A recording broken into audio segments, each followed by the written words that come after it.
Oke, di sini saya akan mempresentasikan tugas dari kelompok saya. Kebetulan saya dari kelompok 7 dan di sini kelompok 7 saya mendapatkan tentang institusional. Yang saya ambil di sini yaitu menurut Gunnar Myrdal.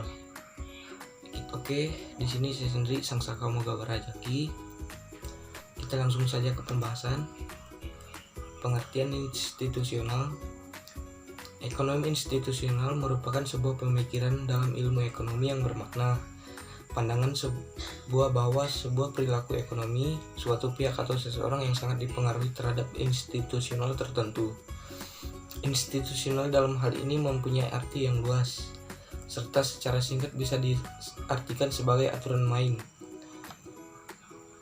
Membahas tokoh tentang Gunnar Myrdal dalam studi kasus keterbelakangan negara berkembang. Pada pertengahan tahun 1950-an, Gunnar Myrdal melontarkan tesis tentang keterbelakangan yang terjadi di negara berkembang. Menurut Myrdal, adanya hubungan ekonomi antara negara maju dengan negara berkembang justru menimbulkan ketimpangan, di mana ketimpangan internasional dalam pendapatan per kapita dan kemiskinan di negara berkembang. Di sini lagi prakondisi struktural negara berkembang. Myrdal mengemukakan pemikiran mengenai prakondisi struktural yang harus dimiliki oleh negara sedang berkembang dalam melaksanakan proses pembangunan, antara lain adalah sebagai berikut. Dimana di sini ada beberapanya, ada dua. Yang pertama itu, sebagian besar rakyat di negara sedang berkembang berada dalam situasi kekurangan gizi yang parah dan berada dalam kondisi yang menyedihkan, baik dalam tingkat kesetaraan, fasilitas, pendidikan, perumahan, dan sanitasi. Yang kedua itu, adanya struktur sosial yang sangat timpang sehingga alokasi sumber-sumber ekonomi yang perlu sangat banyak untuk keperluan memproduksi barang-barang mewah. Di sini ada lagi ketimpangan di negara berkembang. Di sini ada beberapa ketimpangannya. Gunnar Myrdal menyoroti ketimpangan spesialisasi yang melekat pada model pembangunan ekonomi yang menekankan pasar bebas. Hal ini dapat dilacak dalam karyanya yang berjudul Economic Theory.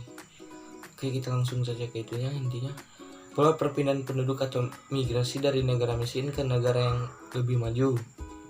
Yang kedua, pola aliran modal yang terjadi. Terus yang ketiga ini, jaringan transportasi yang lebih baik di negara-negara yang lebih maju. Gunnar Myrdal juga berpendapat bahwa pembangunan ekonomi menghasilkan suatu proses sebab-sebab sirkuler yang membuat si kaya mendapat keuntungan semakin banyak. Di sini Gunnar Myrdal tadi mengumpulkan bahwa bangsa-bangsa itu lebih banyak itunya penghasilannya. Oke, kita langsung saja kesimpulannya dari teori Gunnar Myrdal. Menurut Myrdal, upaya untuk memberantas kemiskinan di negara berkembang harus dilakukan dengan campur tangan pemerintah, terutama dalam mempengaruhi kekuatan pasar bebas. Jadi di sini Gunnar Myrdal untuk menekan berpendapat bahwa pemerintah itu harus ikut campur tangan ke dalam itunya karena di negara berkembang.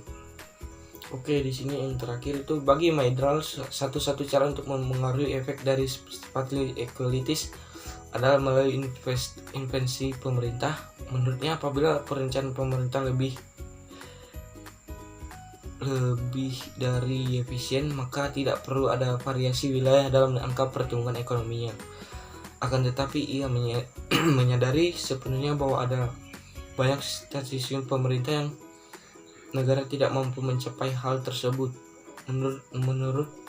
Menurutnya perlu adanya strong strategies untuk menjamin agar mekanisme perencanaan dapat diimplementasikan yang menjadi keyakinan. Myrdal mengenai percobaan perencanaan sebagai suatu solusi bagi masalah-masalah pembangunan. Oke, di sini sekian dari saya. Apabila ada kekurangan dari kelompok saya, terima kasih.